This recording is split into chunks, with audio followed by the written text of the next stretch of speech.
You're in the Caribbean. I'm on. Keep quiet, Ed. Keep quiet. All right. Hi, everyone. This is Corinne Lafont, your favorite radio host, your only radio host. I keep telling you. Okay, that's a little subliminal work on your mind there. Your only radio host. And I'm broadcasting from the beautiful island of Trinidad and Tobago today because I don't know where I would be by tomorrow, next week, next year. So I'm in Trinidad and Tobago right now, and it's beautiful. It's sunny outside. It's warm. I'm in my shorts. No, let me not give you any more information on that. But I'm having fun here, and I'm thankful to be alive. It's a beautiful day. I'm grateful to experience everything that I'm experiencing and to have such a fabulous guest with me today, Dr. Ed Dobby. He has such a wonderful name, D-A-U-B-E.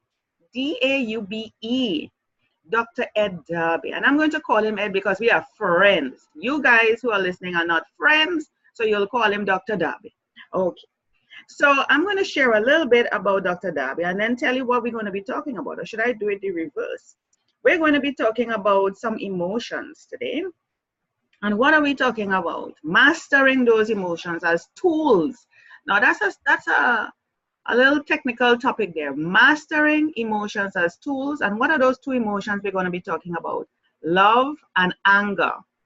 And mastering them, people don't really think about emotions to master.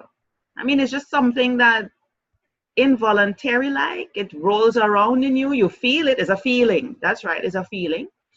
And mastering a feeling, nobody really thinks about that. And then to make it worse, we're talking about using them as tools. Now, that makes me go into the direction of tools, meaning for good, for bad, for the ugly, what? So we're talking with Dr. Ed Dobby today. And let me share a little bit about Ed, and then we go straight into the discussion because there's so much we can talk about this. So Dr. Ed Dobby, the emotions doctor, as he calls himself, is an expert on using emotions as strategic tools to improve your life and your relationships. So that should be the end results, people. To improve, not for the bad, to improve your life and your relationships, your interaction with people. Whether it's on a personal level, friend, family, foe, it doesn't matter.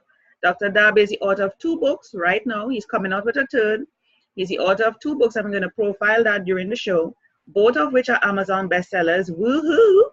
Emotions as Tools, a self-help guide to controlling your life, not your feelings, and beyond anger management, master your anger as a strategic tool. Welcome, Dr. Dobby, to Between the Lines. Well, thank you very much, Corinne. I'm glad to be here. I'm looking forward to it. Oh, yeah. And while you're doing that, let me just quickly bring up the screen, show your website here. So while we're talking, I'll be doing that, and then I'll switch over to your Amazon page so that people can know and recognize when they go to your website, theemotionsdoctor.com, that they have found the right site. Okay, and it's a guy holding, look at that. I mean, it represents, I guess, love and anger, fire, and what is that? Electricity, but one is blue and one is red. Yes, so, anger comes in hot and goes out cool. Ooh, nice. You have it in the power of your hands, isn't it? The power of your hands. Exactly. Yep. So Dr. Ed Dobby, mastering emotions as tools, love and anger. But let's go back a little bit. What makes you the expert in talking about emotions? You have a doctor title. What type of doctor are you? I am a psychologist. It's no time to end the show, people. Psychologist, is this a mind job here, Dr. Dobby? Are you going to put me in the chair? Are you going to put me in the chair? Are you going to assess me? No. I am not an analyst. I don't do psychoanalysis. I am a cognitive behaviorist. And what that means is I look at people's thoughts, and by helping people change their thoughts, I help them change their behavior. So no, I don't analyze people, and we're not here to assess anybody. We're here to help your listeners learn how to master their emotions. Very different. So you're not putting me in the chair. I'm not going to be lying down and all of those things. No, none of that. None of that. Okay, so we're here to have fun. We're here to talk about mastering the emotions. Now, love and anger. Love is a nice little warmy, fuzzy, joy-filled, exciting feeling that wells up in you, pushes the blood in your veins. You're super excited. You want to share that kind of emotion with others. Anger, on the other hand, is like the super opposite to me, and I'm expressing all of this in my opinion. Anger, it actually pushes the blood in the other direction, makes it clog up the veins, um, hurts your head, allows all sort of physiological whatever to go on in your body. Your body seizes up, pain in the neck, all sorts of negative emotions, thoughts, actions come about from anger. Why go that direction? Why are people walking around with such anger, Dr. Darby? You can tell, I can sense it, I can feel it. You might say a simple thing to somebody and they take it out of control. Should we be pushing more love or more anger? Explain that. And which one of the emotions, if there is a choice, should we be mastering? As a matter of fact, let me turn that back around. We need to master both. Yes. We need to master both, because it's not a matter of a choice. We are human beings and we're going to have those two emotions rolling around in us. So we need to know how to master the anger so that it doesn't come out in the way that it should, and have the kind of negative impact that it does have. So I leave it to you for you to go into this whole thing about emotions, mastering it, and why should we be using them as tools? Well, okay, let me kind of set the stage. Yeah. Most people believe that there are positive and negative emotions, and there's a problem with that. The problem with it is because when they think positive and negative, they think good and bad. If it's a positive emotion, it's got to be good. If it's a negative emotion, it's got to be bad. Mm-hmm. That's an incorrect way to look at it, because all emotions are adaptive. Adaptive meaning that they help us get along in life. Both love and anger do that. Now Barbara Fredrickson has written about the positive emotions, and what she means is a positive emotions, and there are 10 of them. Love is one of them. Gratitude, happiness are two others. Positive emotions move us toward the object of the love. We love somebody, we want to be engaged with them, we want to interact with them, all the gushy stuff that you said.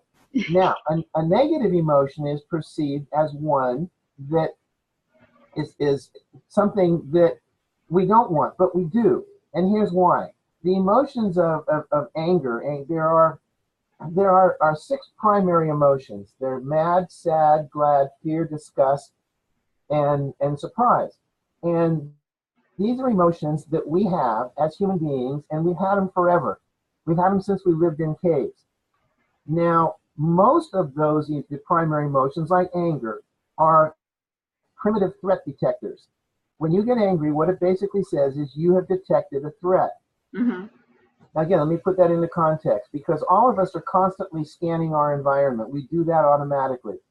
When we perceive a threat, we automatically, our body goes into protective mode. We're ready to engage. And when you look at the emotion cycle, once you become aware that you're angry, then the next step you need to do is you need to say, okay, what's the nature of the threat that I perceive? Because anger prepares you for war. Love prepares you for engagement. You're going to engage that person and be involved with them. Anger says, I'm going to battle because there's a threat here. I'm going to battle. I'm going to battle. I want to engage. Exactly. Yeah.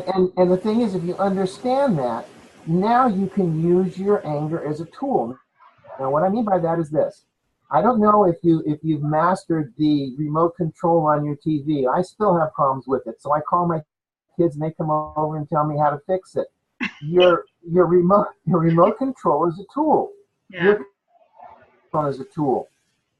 We don't say that my cell phone caused me to get angry. Well, sometimes we say my cell phone made me angry, but it's a tool, and you learn how to master it. And your anger is a tool as well. And here's how you master it. When you get angry, you understand that anger is telling you you perceive a threat. So now to master your anger says, what's the nature of the threat and what do I need to do about it? If it's a genuine threat, then you decide what action you want to take. If it's not, then you walk away and the anger dissipates and dissolves. Now love says, I want to engage with you, I want to be involved with you. And people think, well, they're opposite. Not necessarily. You can love a person, as I hope our listeners do, but you can also be angry at that person. And here's how they go together. If I'm in love with you, then I want to be involved with you. I want to engage with you. I want to understand you. If you do something that I get angry at, instead of saying, okay, I'm going to go to battle with you because that's what anger prepares me to do, I'm going to say, wait a minute, this is a person that I love. So they are doing something that I perceive as a threat. Now, because I love them, I want to figure out how I can work with them and the threat that I perceive so it becomes a win-win. When I get that win-win, now I'm still in love with that person. My love has grown because I dealt with the threat that I perceive. They're doing something I don't like. They're saying something to me that I don't like. They're whatever it happens to be. So my anger gives me the energy to deal with the issue. And my love says, I want to make sure that the way I handle it results in a win-win. Does that make sense? Yes, it does. And I want to throw in something here now. So you use the word perceive, and I like how you use the word perceive because it is rightly used, because it is a perception. So I'm going to throw it in here now and say, somebody may be angry. Let's say me and you, okay, we're in a relationship or interacting, whatever. And I may perceive that something that you have done makes me angry. Now, that perception is based on a number of things. Past history, not necessarily with you, probably with a similar scenario, and those memories come back. And because it's something that you did that remind me, I feel that what you're communicating to me or what you have done or doing, it is the same thing that made me angry back then, so I am angry now. It raised the dead. And so I'm going to get angry. Now, you may not have known all of this. You may not have recognized because that was not your intention. And you didn't mean it that way. You did it with all good intention, but because of past memories, experiences, I have now perceived it in that way. I'm going to put another spin now on the other side of the coin with love.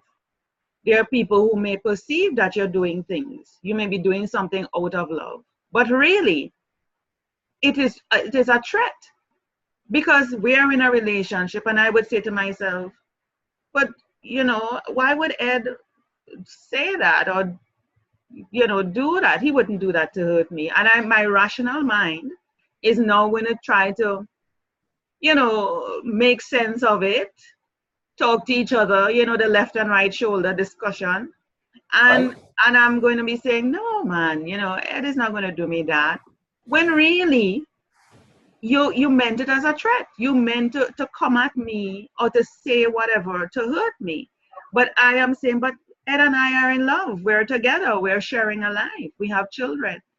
So I'm thinking when it is out of love, it really is coming from a motive of threat. And then the other side is when I'm thinking it is a threat, it may be from love. So what is the basis of that, and how in mastering our emotions, we can, as I said, master the emotion to pick up.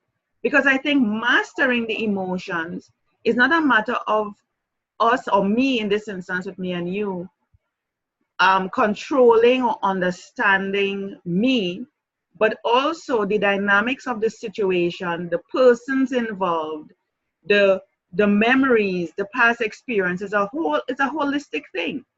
Are you getting what I'm saying, Ed? I am, and it's an excellent question.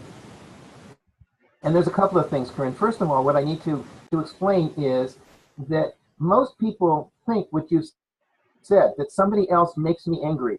And the fact is that nobody makes you angry. If you think about it, the word makes me means that somebody has control over me. Somebody is deciding what it is I'm going to feel. If I believe that, I give up my personal power, and we never want to do that. Yeah. So, in fact, what happens is I am making myself angry at something you are doing, or you are making yourself angry at something I am doing. Now, having said that, here's where the problem comes in. When you look at me in your example and you say, you're doing something that I don't like, the love will tend to say to you, oh, let it go. You know, you love me. He's doing it out of love. But the anger is telling you, your intuition saying, no, something is wrong here.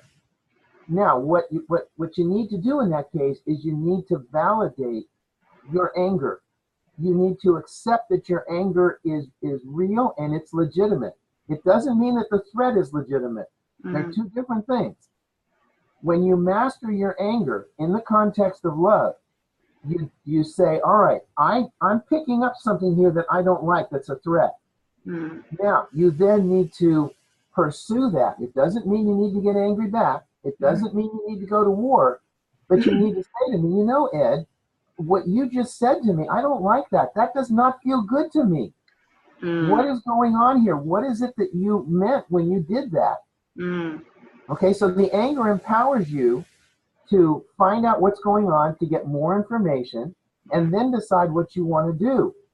The love says, okay, we're in love. We've been together for 15 years, so I'm going to give you the benefit of the doubt, but I'm not going to let you totally off the hook because I love you. And the mistake people make is, well, I must be wrong. I shouldn't be angry because I love. No. Yeah. Always validate the anger in the context of love. The anger motivates you to get more information and find out. And the love says, okay, let's give them the benefit of the doubt this time until I find out what's going on. If for example, if there's an abusive relationship, and I'm abusing you, and you say you don't say anything, and I say, well, I'm only doing this for your own good, but inside of you said this doesn't feel good to me. Yes. It doesn't matter what I say. Then your anger's got to tell you, you know what, this guy's full of malarkey. I need to get out of here, and it's dangerous. So what are you saying, Ed? I should follow my intuition. That what we call gut feeling. That Yes. Yes, because it's normally right. Well, and here's why, Corinne. You are hardwired, as we all are. You're constantly scanning your environment. You've been doing it since we lived in caves. And that intuition will tell you there's something. And what you need to do is, but you need to honor it, and you need to validate the intuition, and you need to then engage the thinking part of your brain, which is the cerebral cortex, in order to check out whether the intuition is correct. But the mistake people make is, you know what, I'm not going to trust it. No, trust it, but verify. Go in and find out what's going on. Does that make sense? Yeah. I trust my intuition. I trust my spirit. I haven't been doing it for years. I mean, let me not say I haven't been doing it. I have been masking it. I have been making excuses under the whole love situation. You know, this person is supposed to love me. Why would they? You know, I'll give them the benefit of the doubt. But, you know, and I just made excuses until there came a point when I said no, you know, like the stronger voice, that inner voice within me said, but come on, Corinne, you know, this doesn't make sense. This doesn't feel right. And you watch it and you watch it. You come, you know, now that I'm out of it, you know, the pieces are so clear, so evident that now I'm like laughing at myself. And it's like, but look at that. You know, they say hindsight is 20/20. You know, because now that you're out of it completely, it's so much clearer. Things become so much clearer because you're not in it. And that's another point, Ed.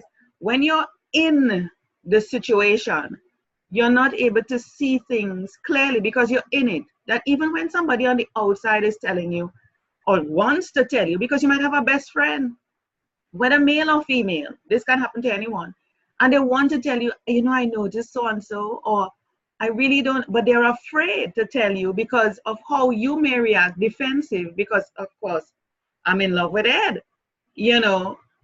who could come to Yes. tell me anything about Ed, I will defend it. So they're afraid to come and touch me on the shoulder, or say, Corinne, I've been watching this, or I've noticed this, I'm just letting you know, because they figure I'm going to defend it. Well, when people go to my website, theemotionsdoctor.com, Mhm. they can download a copy of the anger management cycle. And I just call it that, but it applies to all emotions. And part of that cycle in Hold mastering on, Ed. emotions. I wanna feature that. Go back to that point, and because I kind of moved over to your Amazon website and showing here. So I wanna go back to your website while you're talking about Okay, that now, checklist. Let me just bring that up. Where do I find that checklist, sweetie? all right, if you go up to the welcome, go up, scroll up, Mm-hmm. To the welcome. the welcome post, which is down below where you are right now. So scroll up. Mm-hmm. All right. I'm not on the home page. Am I on the No, home? you're on the media kit. So Yeah, you I'm on want to the go home. back to the home page, the beginning. So just hit. Yeah. All right. Now, Is it this one? no, that's the first two chapters of my first book, which people can download, and then the second is down. I'll say so. Hold on a second. So, all right. So if you go over to the right where it's the Anger Mastery Cycle PDF, Anger Mastery it's Cycle. on the right. Yes, I see it. I see it. So click on that, and Mm-hmm. then scroll up, Yeah. and then click there. Go to download. Perfect. Oh. Mm. Okay, so now if we look at this, you'll see we're constantly scanning our environment. We Mm-hmm. perceive how anger is in our body or love. We Mm-hmm. have our initial thoughts about the threat. Our Mm-hmm. attention narrows on it. Mm-hmm. And what we want to do is we get our angry reaction. Now, anger management then says stop. And what stop basically says is stop the process Mm-hmm. that you're angry. Take a breath. Take a step back. Mm-hmm. What that does is it gives you an opportunity, it physically protects you because you take a step back from the person that you're angry at. Mm-hmm. The breath calms you down. Mm-hmm. That's the time where you can begin to think and move into anger mastery, Mm-hmm. which then says, let me assess what's going on. How valid is the threat? Is there a genuine threat here? Mm-hmm. Because what can also happen is I might be angry, but there really is no threat. Maybe it's something from my past. Maybe you're angry at me because somebody in the past said something to you that was very similar to what I said, and you're not angry at me, you're angry at that person in the past. Mm-hmm. Mm-hmm. And that and men do this. We don't get angry because we get angry because we don't like being anxious or we don't like feeling hurt or feeling vulnerable. Mm. But And some people, instrumental anger. Go ahead. some sorry for cutting you, Ed, but some people No. just who are doing the things I'm trying to avoid using the word makes me angry, but the person's responsible for I don't know how else to say, the person's responsible for the reaction that I give. So me and you again, you have done something that has allowed me to react in a negative way. I get angry. Are not willing to take the responsibility for the actions that they have taken that makes me angry. Yes. And let me help you with that. Mm-hmm. When I do something Mm-hmm. and I am a genuine threat, um, I do something to you. I don't. You're trying to get something done, and I step in front of that, and I don't let you do it, even though it's a legitimate goal that you have. I Mm-hmm. tell you, no, Corinne, you cannot do that. Mm-hmm. Okay. Now, and you're saying, well, wait a minute, Ed. Well, yes, I can. And Mm-hmm. you start to get angry at me because I am arbitrarily telling you, I'm arbitrarily trying to control you. Mm-hmm. Okay, now you might say that my attempt to control you is making you angry. No, my attempt to control you is giving you a legitimate reason for you to be angry. Mm-hmm. Mm-hmm. And that's the difference. I'm not forcing you to be angry, but I am doing something that is a legitimate threat. that you are picking up, that you are getting angry at, you are choosing to be angry, and rightly and validly so. Mm-hmm. So what's happening is your anger is telling you there's a threat. I'm doing something. You perceive it as a threat. And now on this chart that you have on your screen, it's a genuine threat. Mm. Now you have to decide, am I going to do anything, do something about it, and what am I going to do? So I am, yes, giving you a reason to Mm-hmm. be angry. I'm just not making you angry. I'm Yeah. not forcing you to be angry. I'm But my still in actions are, control.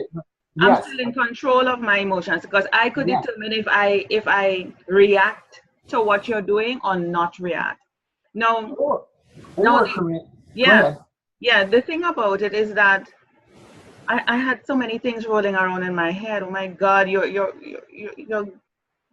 having me here trying to think of so many things to ask you because anger is such an emotion that it seems like people like to live in, Ed. I don't know why people want to hold on to anger. There are some people who hold on to the past, hold on to things, and it's like they just love harboring anger because to me, anger leads to hate. It makes you old. It, it makes you, when you think about that stodgy old man or old woman that is just quarreling all day all night, what sort of life would somebody want to live just being angry? I mean, Well, if I were to color anger, or I mean, I'm just visualizing this thing, of a human body, looking at a human body under a scan that's angry versus a human body under a scan with love. What it kind of colors the energy that would be flowing through that person versus the one with love? I'll go one step farther. If you have chronic anger, it will kill you because it'll lead to heart problems and a number of other things. Now, the reason that people stay in anger is because it gives you a sense of strength. And there's a challenge with that. The strength of the anger is what you need to take care of the threat. But if you hold on to it, then it will kill you. But let's bring it back to love. Mm-hmm. Okay, so I have said to you, I said, no, Corinne, you cannot do that. Mm-hmm. Now, the first time your love says, well, wait a minute. This is a man I've been in love with for 15 years. Mm-hmm. Give him the benefit of the doubt. Let me assume for the moment that he doesn't understand that what he's done is threatening. So I will tell him, Mm-hmm. when you try and control me, Ed, I don't like it. Mm-hmm. So it's something we need to talk about. That's good the first time. But now I continue to do that. Yes. Now your anger is telling you there really is a threat here. Mm-hmm. Now I don't deserve the benefit of the doubt. Now your anger needs to tell you, I need to do something with this Ed guy because he's stepped over the line. And that's what I was trying to remember. If you persistently keep doing the things that make me angry. So if I say to you, honey, and you keep doing this particular thing that I really don't like, and it gets to me. Would you mind not doing that? Exactly. And you say to me, why is it bothering you? And there are so many other things in the world, or there are bigger things to think about. Why are you making that bothering? And you keep doing it, and then you not only keep doing it, but you add to it to I show me. escalate. You add to it to show me, hey, I can do that, and I can top it up. Yep. Why would And you do and that to me, Ed? And you're in love with me. Why would you do that to me? well, there's all kinds of reasons I could give you as the way abusive men work. I might do it because I need to control you. I might do it because I feel that what you're doing is I'm feeling vulnerable because of actions that you're taking. I might feel that there's a difference in the power that you have versus the power that I have. There's all kinds of reasons. But what's happening here, and what I want to be clear is, when you go from the emotional aspect of the love and the anger, and you engage the thinking part of your brain, the cortex now telling you is, wait a minute, I talked to Ed, Yeah, and I told him, and he just ignored me. In fact, he escalated. yeah, So now the thinking part of your brain is saying, hey, something's not right here. I need to, if he's not listening to me, then the love isn't there. Mm. The love which should mediate what he's doing and should lead him to say, geez, I'm really sorry, Corinne, I didn't understand. Okay, I'll make an attempt to change my behavior. Mm. Something else is going on now, either because I'm feeling out of control or whatever. If we can't get help together, then maybe the relationship needs to take a different turn. But Yeah. that's the thinking part of your brain, Mm-hmm. which is using the energy provided by the emotional part of you, which tells you there's a threat. The thinking part says, now, what do I need to do in order to deal with this? Do I need to stay here? Do I need Mm-hmm. to get out? Mm-hmm. And that's where your options come in. The emotions won't give you options. Your thinking part For is going to sure, give you for options. sure, for sure. And I always say, I am not making decisions based on my emotions. I've said it several times. If I allow myself to make decisions based on emotions, I would be making the wrong decision. I have to look at things in an objective, unbiased manner, step back Yes. and say forget the, not necessarily forget the emotions, but I have to shift them aside. I have to say, you sit right there and you sit right there. Let me just get some space and really look at this thing in an objective manner. I don't base on emotions. Whether it is friendship, so for example, let's say I'm in a business relationship with someone who I'm entering into. I tell my friends, I said I don't do business with friends, but should I be going into this thing with you? We are not friends. Friends outside of that. This is business. When I'm talking business, I'm a different person and I actually become a different person because now it's business. I'm not letting the emotion of friends get in the midst of it. So when I make decisions, it has nothing, it's not a personal thing towards you. This is a business decision. And that's how I operate. And Yeah. things moves very smoothly with me with that. But I wanna jump into the whole thing about mastering the emotions as a tool, the whole love and anger in terms of life and relationships. So we are here on this earth, we interact with people in the office, we find someone that we say we love, and that say they love us, we have siblings, etc., etc.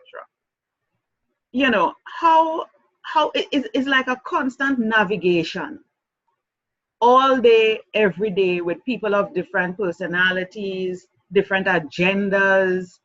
You know, how how do you master your emotions, that same love and anger, to navigate those different relationships for you to keep your sanity, balance? We spoke earlier about anxiety versus anticipation. To anticipate a more joy-filled, life, as opposed to one where you're living in anxiety, anticipating threat, and getting your sword and chest plate prepared. The key is you have on your screen, you have assess, validate. The Mm-hmm. key the key to this is to validate your emotion. Mm. And that is to give it credibility. And what I mean by that is if you're in an anxious state and the message of anxiety is there may be a threat and that threat out there may hurt me, the emphasis on may, it's a future-based emotion. If your emotions aren't working for you as tools, once you validate them, then you need to change them. Mm. Now, one way to look at that is when you go shopping, Mm-hmm. do you make a list when you go shopping? Or do you just go into the store? Well, it depends. Okay, it depends. But let's say you make a list and you have a list that says you need to go to the grocery store and you need to buy your list of what's on that Yeah, list. All right. right, you have another store you're going to go and you're going to buy some clothes. So you go to Yeah. the clothing store, Mm-hmm. okay? And then there's another list for the hardware store. Think of those lists as your emotions. Mm-hmm. Okay, if you have an anger list, which is a threat, all right, so then you go to that, you get angry. Now, Mm-hmm. when you have that list and you go into the store, you start looking around and Mm-hmm. you say, I thought I needed a hammer, but I also need a screwdriver. Mm-hmm. Okay, so you look at the list. The list doesn't control you, it's a guide. You Yes. go into the grocery store, the list doesn't control you, it's a guide. Mm. Your emotions are guides. And Yeah, when because you, when I go to the grocery, I end up picking up things that's not on the damn list. exactly, exactly. And that's what I'm saying.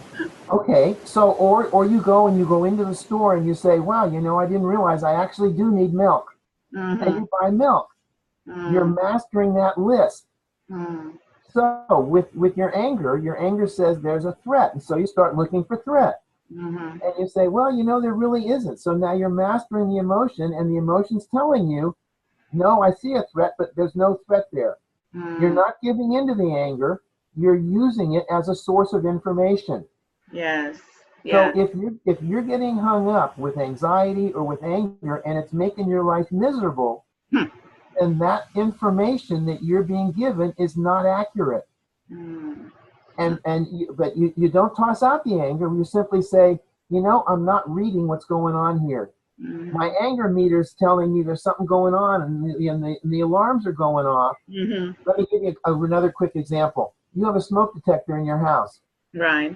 Okay, that smoke detector is telling you that there's a fire.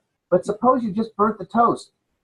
The Mm. smoke detector's going off, the sound is there, the warning is there, but your brain says, no, wait a minute, there's no fire, I just burnt the damn toast. Yeah. Yeah. Okay? So if your anger is now exerting too much influence in your life, you need to say, wait a minute, no, there's no fire, there's Mm. no threat. I'm just overreacting. What that I say sing the song I Feel Pretty. Just like in the movie. I feel pretty. I feel pretty. yeah. And all I'm saying is when you use your emotions as tools and you master them, Mm-hmm. you don't deny the emotion. You Yeah. accept that the emotion Yes. is genuine as far as it goes, Mm-hmm. and then you validate or assess it. That's where your brain, your thinking part of your brain comes in. Mm-hmm. So you're always aware that the smoke detector might tell you there's a fire. Mm-hmm. Your anger might tell you there's a real threat. Your Mm-hmm. love might tell you you're in love with this person and it's genuine and it needs to be Mm-hmm. nurtured. Or it might say, you know what? I love this person and my love is telling him to give him a second chance or a third chance. But you know what? We're on chance number 50 and chances are over. We're on chance number 50 that exists. Well, It really does. yes, it does happen. It does happen. Chance number 50. It does happen, people. But what allows us to really, I'm in love with you, Ed. We've been together and I've given you chance number 50 and it's like, this is it. At what point do we decide to cut it? I mean, you've seen the evidence over the years. We have seen it. I've seen it. And for me to take that leap, that step, is difficult for me. I know you haven't been treating me well. I can see the evidence. You're ignoring me. You are actually exacerbating the situation more. I'm telling you things that I don't like, and you're like more control. What? How do we take that step to say enough is enough? Well, it's a real difficult question because it depends on the individual, but I can give you some guidelines. Mm-hmm. If you're in a relationship with me and it's been going on and you're beginning to the anger is increasing and the sadness is increasing Mm-hmm. and your gut is telling you this really isn't right, Mm-hmm. then the next step needs to be either we're going to go into therapy and we're going to try and make this right, or I'm going to move on. And Mm-hmm. what will happen is you will notice yourself becoming distancing yourself from me, staying away from me and avoiding me. Yes. And if we're in love, that avoidance is telling you, no, something's wrong here because you can't be around me. And Mm-hmm. so the love will tell you, but no, maybe it's me. No, it's not you, it's me. Mm-hmm. Okay. And so the actions that you're taking by avoiding me, by maybe going off on your own and crying and saying, I can't tolerate this anymore. And Mm-hmm. it's building up. When it builds up to that point where you say, I can't take this anymore, then you need to take action and either get in therapy or leave. Mm-hmm. Mm-hmm. The analogy, I don't, well, go ahead. Persons in a narcissist relationship, Ed. Ooh, that's a tough one. Oh yeah, I know, I know. persons in a narcissist relationship, love and anger definitely exists to me in that. And I don't know much about when I say I don't know much about the love, let me explain that. The, the love that is in a narcissist relationship is not really love. It's love of themselves. Yes. It's love of themselves. All their attention is on that person, and they may show you some sort of affection. I don't want to call it love. Some sort of affection that you on the receiving end think that it's love, you know. And the anger side shows its ugly head several times. And you're like, you start blaming yourself. You're like, yeah, I'm probably responsible for, that person being angry. Until you start talking to yourself over the years, and you're like, no, why am I blaming myself? I didn't do anything. I don't deserve this. Tell me how can somebody in a narcissistic relationship and children in a narcissistic relationship balance, understand, deal with those two emotions, and coming out of it? I mean, it's a loaded question, Ed, but help me out here. Okay, here's the thing. At some point, before you get into the self-blame, there's going to be a transition, and the transition is going to be, this doesn't feel right to me, to, oh, maybe I'm to blame. And it's at that point that you need to get in your time machine and go back to the point and say, wait a minute, I didn't always feel it was my fault. At some point, because he's telling me it's my fault, I'm now beginning to believe him. And it just doesn't it doesn't feel right, because I don't think I did anything wrong. Okay, and then the next step would be, well, maybe I did. It's right in that transition there between, no, I don't think I did anything wrong, to, well, maybe I did. And that you need to go back and say, no, wait a minute, this is not right. This man is not interacting with me. He's because he's narcissistic. Now, you wouldn't know that word necessarily, but the sense would be, it's all about him.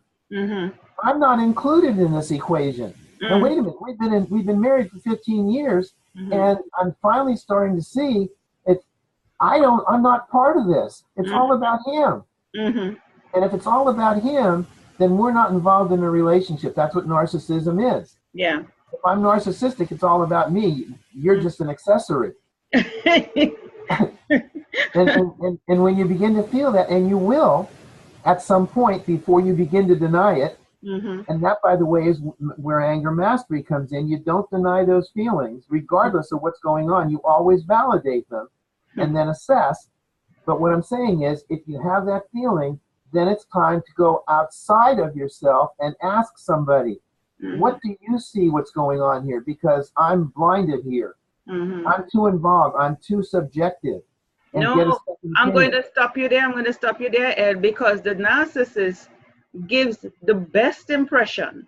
Yes. To everybody else. You're the crazy one. You are the crazy one. What do you mean? Right? You're the crazy one. They are not going to see what you are living with. Okay? Because that narcissist is putting on, I mean, I see you. You're right. I see where you're going with it. You can't ask anybody on the outside, because the person is just the perfect person.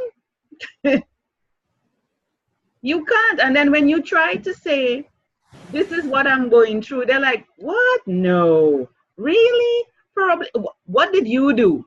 And there goes the blaming again on you. You having to take the responsibility, or you feeling that you should be taking the responsibility. Well, in that case, you just have to rely on yourself, and you just have to get out of the relationship. Yeah. And that's what it mean. You if you go to somebody, not necessarily a friend, excuse me, you may have to go to a professional and get a second opinion there. And you may have to say, this is what I'm experiencing in the context of the relationship. And that professional give you credibility, will say, well, maybe something else is going on. Now they will ask what's happening, and you explain. This person, when he relates to me, he relates to me to himself, and he's trying to control me and so forth. They will give you an objective opinion. You're right. Your friends will see this other person saying, no, that person's perfect. Yeah. It must be you because they can't do any wrong, which, by the way, in itself is a marker of a narcissistic person, because we all make mistakes. That's right. That's right. We all mess up. We all say stupid things. You know, you can't be that perfect outside. You can't. Yep. You can't. That's true. You can't. You know, children coming out of a relationship like that, and I'm mentioning the narcissistic relationship for personal reasons, obviously.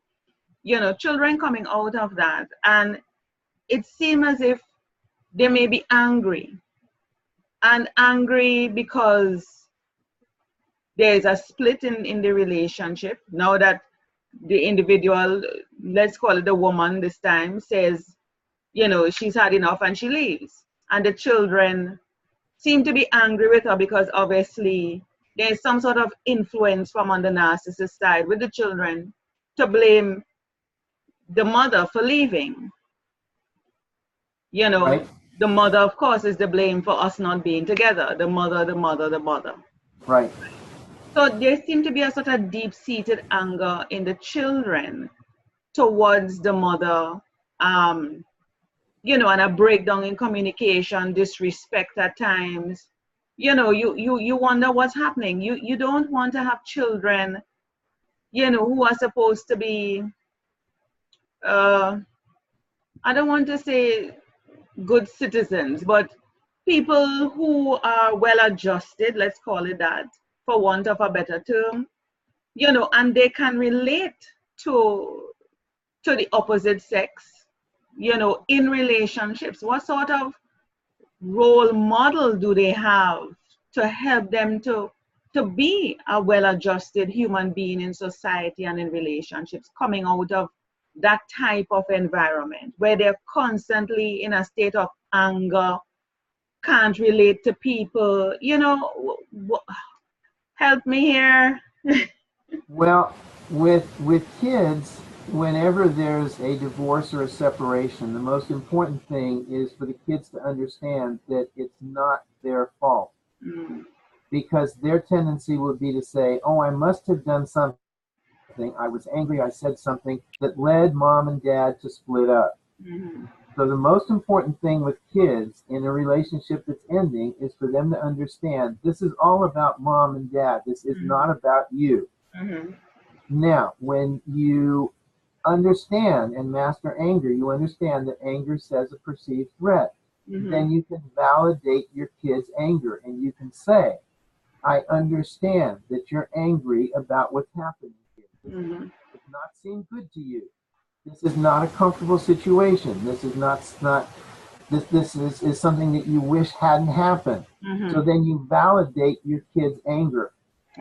Now, if they're angry at you as the mom, you may simply have to say, you know, I understand that you're angry at me, and I accept that. And hopefully over time we'll be able to get through that, because it's going to take time. Yes. But I just want you to understand, son and daughter, that this isn't about you. This is between your father and me. We are not able to live together. And in that case, you don't put down dad, because if you put down dad, then you're coming in the middle. And dad's going to be more than willing to put you in the middle and blame you. So you don't put down dad. You just simply say, your dad and I have disagreements and we can't get along, so we're going to have to go our separate ways. But we're still going to love you as the kids, and this isn't your fault. Because if you try and justify it, you're not going to be able to do it, because the kids are looking at it through their own separate lens. And it's difficult for you to get into their minds at that point. You just validate the anger and help them understand it's not them, and then down the road you can begin to work that out. I want to see people just crazily happy, joyful. That's just my purpose. That's how I have chosen to live my life. Um, I really don't care what other people think my life should be or how I should have it. Although people try to control my life and tell me how I should be living it according to their frame, their box. I really, my life is my life because I'm not trying to control anybody else's life. No. Um, how can we help persons who are listening or going to be listening to this show? We're talking about narcissist relationships, abuse, control, the perception of a threat. Somebody listening to this may say, oh my gosh, I'm probably going through this right now, or I've been there, done that, hell, not doing it again. And they're looking for love because we want to balance the discussion. We are looking for love. A previous guest on my show say you're not supposed to be looking for love. It will come to you, but you have to work on yourself in order to attract the love. Young people, before you talk, young people are people, it doesn't matter what age they are. We all deserve to be loved. And how can we detect these things prior to committing to a relationship? Detect the love, detect the anger, so that we don't find ourselves, like in our case, Ed, 15 years down the road, and I realize, ooh, you're not the person for me. You're all about you. I'm just an accessory, like you say, to make you look good again, and why 15 years of my life has been gone when I could have probably been with somebody else that, we could have been happily ever after. Well, here's the thing.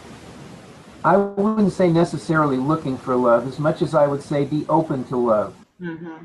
I would say be open to love, as I would say be open to all your emotions. Now, there are some authors who say that being happy is our natural state, and that's the state that we really want to revert to. That's the that's the way we are hardwired to be, is to be happy. And then when we're not, then something else is going on and we need to deal with and get back to happiness. Mm-hmm. But having said that, if we look at the stages of love, when you first get in love, there's like this honeymoon period. The person you're in love with can do no wrong, and there's nothing wrong with that. Mm-hmm. But you don't want to make decisions at that stage. You don't want to say, oh, I just met you yesterday and I'm in love with you, let's go out and get married. No, you want to wait. I was hoping to do that with you, Ed, but okay. Yes. No, we'll have to wait. I'm sorry. But having said that, to be open to love, to be open to letting love come into your life is a very good thing. Mm-hmm. But again, you want to be aware of other feelings, Mm-hmm. because there may be, after the honeymoon period's over, then there's that part that comes in and says, no, this doesn't feel right, and we need to give that credibility. Mm-hmm. So if you're young and your listeners are saying, well, I want to be open to love, that's great. Be open to it. Be aware of it. Let it come into your life. Feel good about it. Mm-hmm. But don't necessarily let it take over. Mm-hmm. Okay? And constantly monitor what's going on. And if something comes in, if anger comes in, if anxiety comes in, if vulnerability comes in, then give those emotions the same credibility that you give love. It doesn't mean that you go head over heels and go to battle, but it says, wait a minute, maybe something isn't right here. And when that something isn't right here statement comes in, then take a look and see what's going on. Don't wait 15 years down the road having been telling yourself something isn't right over and over for 15 years. Mm-hmm. If after the first year something still isn't right, then you need to get some help, or you need to get out. Mm-hmm. And that's the problem people make. They stay in it. They say, I'm in love. I'll just give him chance after chance after chance after chance. Mm-hmm. You wouldn't do that with your car. Why would you do it with a relationship? Why? I'll tell you why. Because with your car, you are objective. Your car starts to burn oil. You don't say, oh, well, you know what, maybe it's just a mistake. We'll see if it'll stop burning oil. No, you say, I need to get it fixed. Okay? So in your relationship, if your relationship is burning oil, don't ignore it. Get somebody to take a look at it. I'm going to start looking at you like a car now from now. Thank you for that. I'm going to start looking at all men like a car. Okay. Well, You, no. You don't look at all men as a car. You look at the relationship as a car. oh, sorry. Thank you for that correction. You're welcome. The female hormones just kicked in there, I mean, There you go. There you go. oh my God, I'm having so much fun talking with you, Ed. This is absolutely awesome. There's so much more that we can delve into, and I mean, I know we have gone over time, but this is my show. I could do what I want.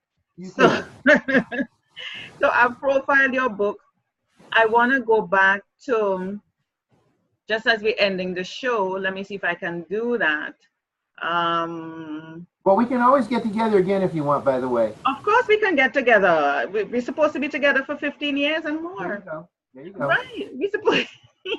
We're supposed to. I want to come back to your Anger Mastery Cycle PDF for download. That's what we were profiling earlier in the show.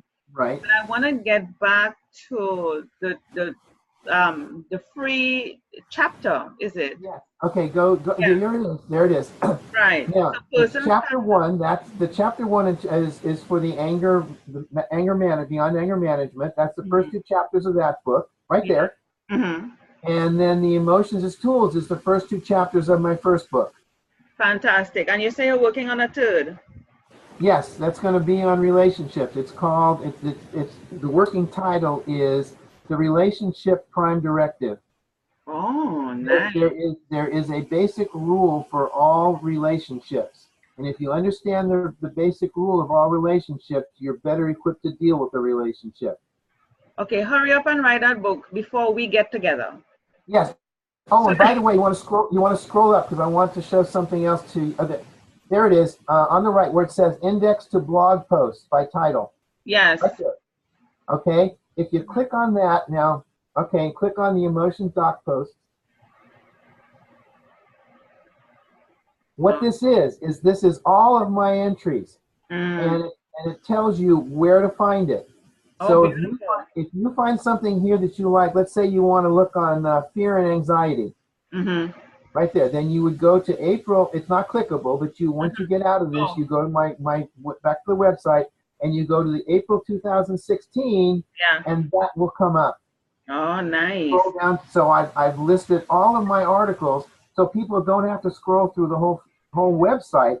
They can go to whichever post they want and go right to it. They're like a little library. Yes, exactly. That's what it is. It's like a little library, the reference section. Yes. Yay. You're not a doctor for nothing. Come on. No, that's true. This is nice, and it's a lot of information. Oh my God, I'm still scrolling. Yes. I'm still scrolling. This is a lot of information. How long have you been doing this? Putting all these archives together? About 2 years now. Wow, it's a lot for 2 years. It's a lot for 2 years. This is awesome. And I'm seeing things that we can talk about, a lot of stuff that we can talk about. A whole bunch of stuff. There's a lot of good information there. Yes, yes, this is awesome. This is awesome. There's one, how to handle disappointment and... Where is that? I just passed it? Yeah, you did. I think I saw it in the corner of my eye. Yes. Yeah. How to handle disappointment and failure. Yeah. Oh gosh. That's a biggie. That's a biggie. And disappointment and failure in all different forms, fashion, Yep, it does. All different forms and fashion. But Dr. Dobby, this has been a wonderful conversation.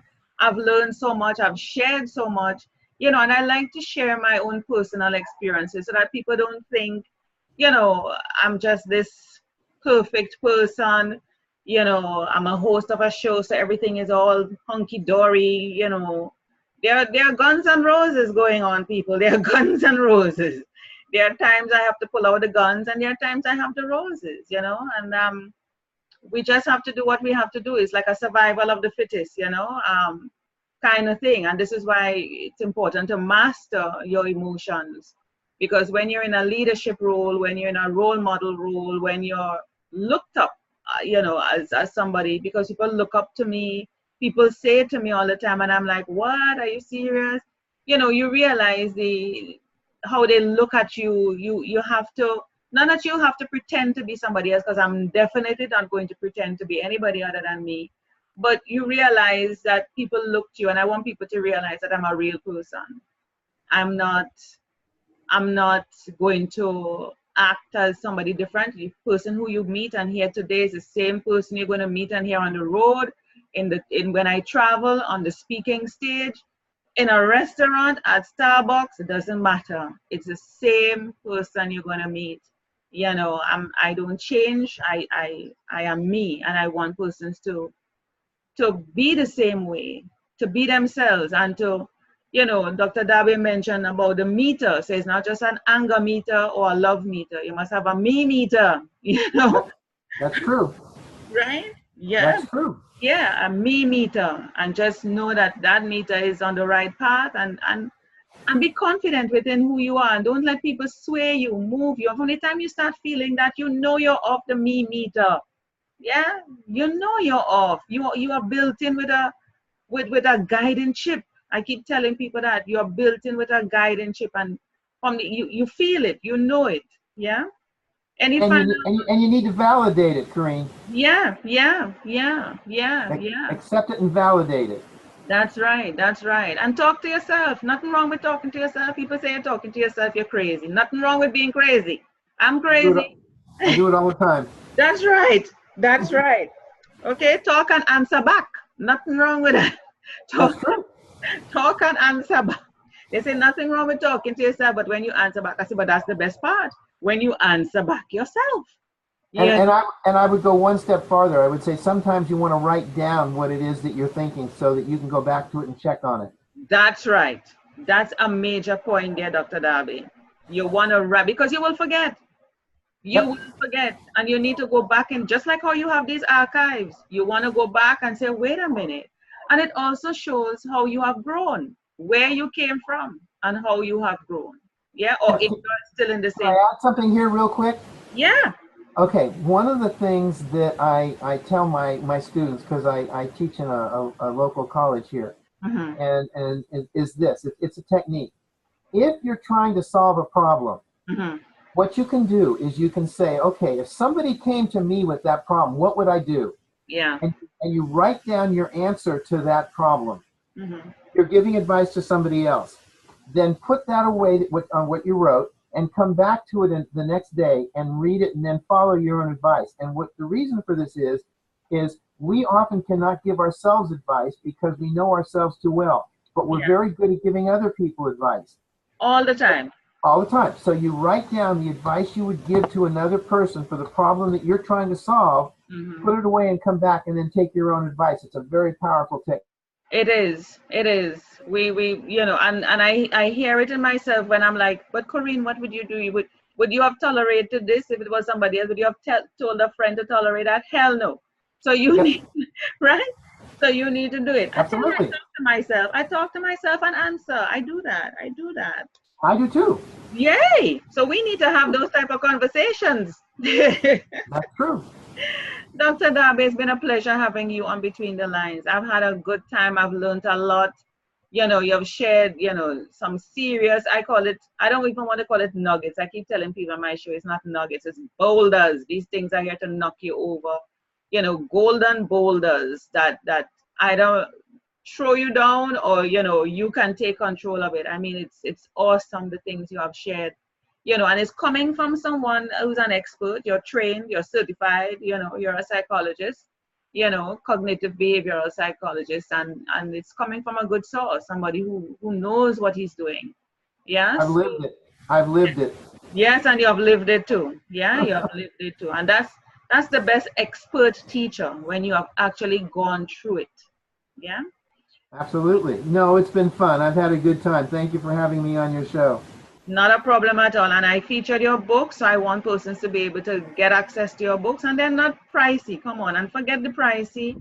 It's an investment in you. So pick up a copy of the books, reach out to Dr. Darby. He seems to be a nice guy. And he wouldn't have you singing I Feel Pretty, or maybe he might have you singing I Feel Pretty. in order to deal with your anger management. Thank you so much, Dr. Dobby, for being on the show. Again, thank you for having me. It's been a lot of fun. I look forward to coming back on your show at some point if you'd have me. Of course, I'll have you anytime. Sounds All good. right, my dear.